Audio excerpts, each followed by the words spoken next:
हर हर महादेव दोस्तों, हरतालिका तीज व्रत की हार्दिक शुभकामनाएं। दोस्तों आज की वीडियो में हम जानेंगे हरतालिका तीज व्रत की पूजा विधि। पूजा में सुहाग कैसे कब लेते हैं, या आरती कब करते हैं, और कथा कब सुनते हैं, या आरती करने के बाद की आरती करने के पहले कथा सुनते हैं। चंद्रदेव की पूजा कब करनी है, पूजा का शुभ मुहूर्त कब है।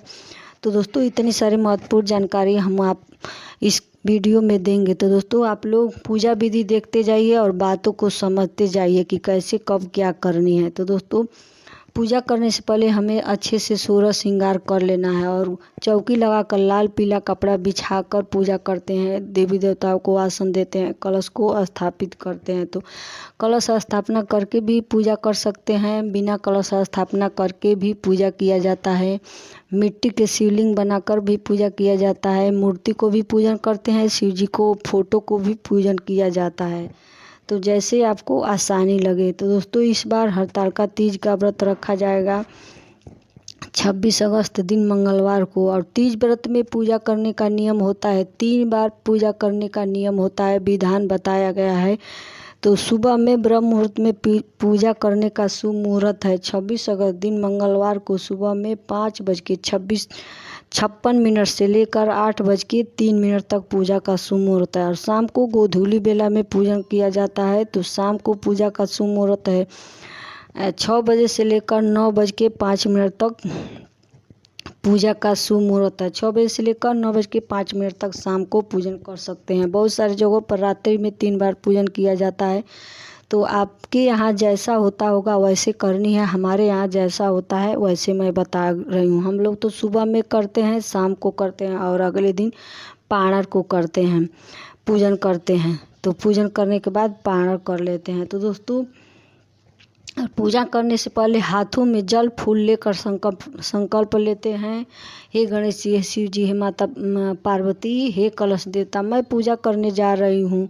हमारे पूजा को अच्छे से स्वीकार करिए और हमारे पूजा को अच्छे से संपूर्ण करिए। तो रख देते हैं, फूलों को रख देते हैं और टीका लगाते हैं। टीका लगाते हैं गणेश जी को सिंदूर का टीका लगाते हैं, चंदन का टीका लगाते हैं। शिव जी को केवल चंदन का टीका लगाया जाता है, शिव जी को सिंदूर का टीका नहीं करते हैं। माता रानी को सिंदूर का तिलक लगाया जाता है। तो हम सुहाग कैसे लेते हैं, एक ये नियम होता है कि जब हम अंगुली से माता रानी को हाथों से तिलक करते हैं, सिंदूर लगाते हैं, तो उसी अंगुली को मांग में भर लेते हैं, तो उसको सुहाग लेना बोलते हैं। और एक नियम और होता है कि जब हम पूजा के बाद माता रानी से सुहाग लेते हैं, तो जो माता रानी को तिलक किए रहते हैं, सिंदूर लगाए रहते हैं, तो अपनी आंचल से, अपने चुंदरी से उसी माता रानी को सिंदूर को छुआ कर अपनी मांग में छुआ लेते हैं। तो एक ऐसे नियम से सुहाग लिया जाता है। और पूजा में शिव जी को बेलपत्र, भांग, धतूरा, मदार के पुष्प मिलता है तो ज़रूर चढ़ानी है। और गणेश जी को, माता रानी को चुंदरी जरूर चढ़ानी है। पहली बार व्रत उठा रहे हो तो साड़ी भी चढ़ाया जाता है। 16 श्रृंगार की चीज़ माता रानी को चढ़ाया जाता है। 16 श्रृंगार की चीज़ आपको नहीं मिल पाता है, जुट नहीं पाता है, तो कम से कम 3 श्रृंगार की चीज़ ज़रूर चढ़ानी है।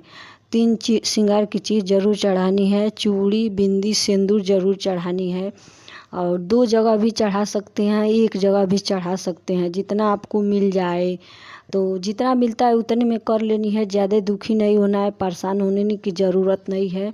खुशी मन से हमें पूजा करनी है। और भोग में सूखा फल भी चढ़ाया जाता है, ड्राई फ्रूट और मिश्री और मिठाई का भी भोग लगाया जाता है। पंचामृत का भी भोग लगा सकते हैं शिव जी को, गणेश जी को, माता जी को। और फल में मौसमी फल, केला, अमरूद का भोग लगाया जाता है। खीरा, मौसमी फल, अमरूद का भोग लगाया जाता है। केला, सेब का भी भोग लगाया जाता है। तो जो हम भोग लगाते हैं तो दीपक को भी भोग लगाएंगे, कलश देवता को भी भोग लगाएंगे। और चंद्रदेव की पूजा कब करनी है, तो दोस्तों इस साल 2025 में गणेश चतुर्थी और तीज का व्रत एक ही दिन रखा जाएगा। बहुत सारे लोग हर महीने की गणेश चतुर्थी का व्रत रखते हैं और बहुत सारी जगहों पर जो बहुला के दिन भादों की कृष्ण पक्ष की गणेश चौथ का व्रत रखते हैं, माघ के रखते हैं। और माघ के चौथ का रखते हैं, भादों के रखते हैं, तो बहुत सारे लोग हर महीने का रखते हैं। तो भादों में जो कृष्ण पक्ष में गणेश चतुर्थी बहुला के दिन पड़ता है, उस दिन हम चंद्रदेव की पूजा करते हैं। और जो भादों में शुक्ल पक्ष में तीज के बाद गणेश चतुर्थी पड़ता है, तो उस दिन हम चंद्रदेव की पूजन नहीं करते हैं, क्योंकि उस दिन हमें चंद्रदेव की पूजन करना दोष लगता है। उसको हम ढेला चौथ बोलते हैं। तो केवल हम गणेश जी की पूजा कर लेते हैं शाम के समय, और रात्रि में जब चंद्रोदय होता है तो हम चंद्रदेव की पूजा नहीं करते हैं। तो हमें हरतालिका तीज के दिन गणेश चतुर्थी भी पड़ रहा है, गणेश चतुर्थी व्रत रखा जाएगा और तीज का भी व्रत रखा जाएगा। तो उस दिन हमें गणेश चतुर्थी का पूजन नहीं करनी है, और पूजा में आरती जरूर करना है। आरती के बाद भी आप कथा सुन सकते हैं। आरती करने के पहले हाथों में जल फूल लेकर कथा सुना जाता है। तो जैसे आपके पास टाइम मिलता है वैसे करनी है। और आरती करने के बाद आचमन जरूर करना है आरती को। तो आचमन जरूर करना है। पूजा में घंटी जरूर बजाना है, हाथ जोड़कर प्रार्थना करना है कि ये गणेश जी, ये शिव जी, ये माता पार्वती, मैं आप हरतालिका तीज का व्रत रखी हूँ। आप हमारे पति को लंबा उम्र दीजिए, हमें सदा सुहागे रखिए। हमारे जीवन में ऐसा बार बार दिन आए, हे माता पार्वती, हे शंकर जी, हे गणेश जी, हमें आशीर्वाद दीजिए कि हमारे जीवन में तीज का व्रत बार बार आए, हमेशा आए। तो दोस्तों ऐसा बोलते हुए प्रार्थना करनी है। तो दोस्तों आशा करती हूँ कि हमारी सारी बातें समझ में आ गई होगी। तो दोस्तों आज का वीडियो यहीं तक, फिर मिलेंगे अगले वीडियो में। पूजा विधि कैसी लगी, अच्छा लगा तो एक लाइक, एक कमेंट जरूर करिए दोस्तों। तब तक के लिए नमस्कार दोस्तों। जहाँ कहीं भी रहिए, हंसते रहिए, मुस्कुराते रहिए, खूब खुश रहिए, खूब मस्त रहिए। धन्यवाद।